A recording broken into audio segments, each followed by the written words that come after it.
Hello, എല്ലാവർക്കും നമസ്കാരം. നമുക്ക് ഇന്ന് ഇവിടുത്തെ ബോട്ട് ജെട്ടിക്ക് ഒന്ന് കണ്ടാലോ? ഇന്ന് ഇവിടെ വരെ വരേണ്ട ചെറിയൊരു ആവശ്യം ഉണ്ടായിരുന്നേ.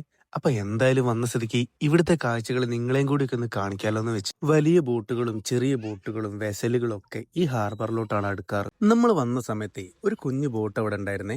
അതിനകത്ത് നിന്ന് നോക്കി കുറെ സാധനങ്ങളൊക്കെ അവരൊരു ഓട്ടോയ്ക്കകത്തോട്ട് കയറ്റുന്ന കാഴ്ചയാണ് നമ്മൾ നേരത്തെ കണ്ടത്. ഉച്ച സമയത്തായിരുന്നേ ഞാൻ ഇങ്ങോട്ട് വന്നത്. ഒടുക്കത്തെ വെയിലായിരുന്നു ഗൈസ്. നട്ടുച്ചയാണെങ്കിൽ പോലും ഇവിടുത്തെ കടലിലൊക്കെ നട്ടപ്പൊരു വെയിലടിക്കുന്ന സമയത്ത് ഇത് കാണാൻ പ്രത്യേക ഒരു ഭംഗി തന്നെയാണ്. നമുക്കൊരു കാര്യം ചെയ്താലോ, നമുക്കിപ്പം നേരെ വീട്ടിലോട്ട് പോയിട്ട് രാത്രി ഇവിടേക്ക് ഒന്ന് വന്നു നോക്കിയാലോ. അങ്ങനെ നമ്മൾ രാത്രിയായപ്പം പയ്യെ ഹാർബറിലോട്ടൊക്കെ ഒന്ന് ഇറങ്ങി. നമ്മൾ ഹാർബറിനോട് ചേർന്നിട്ട് തന്നെ ഇവിടെ അടുത്തൊരു റെസ്റ്റോറന്റും കൂടി ഉണ്ട്. ഇവിടെ ഫുൾ ടൈം ഇങ്ങനെ ആളുകളൊക്കെ ഉണ്ടാവും. രാത്രി നമ്മൾ ഇവിടേക്ക് ഇങ്ങനെ വന്നിരിക്കുമ്പോൾ ഭയങ്കര ഒരു സമാധാനമാണ്.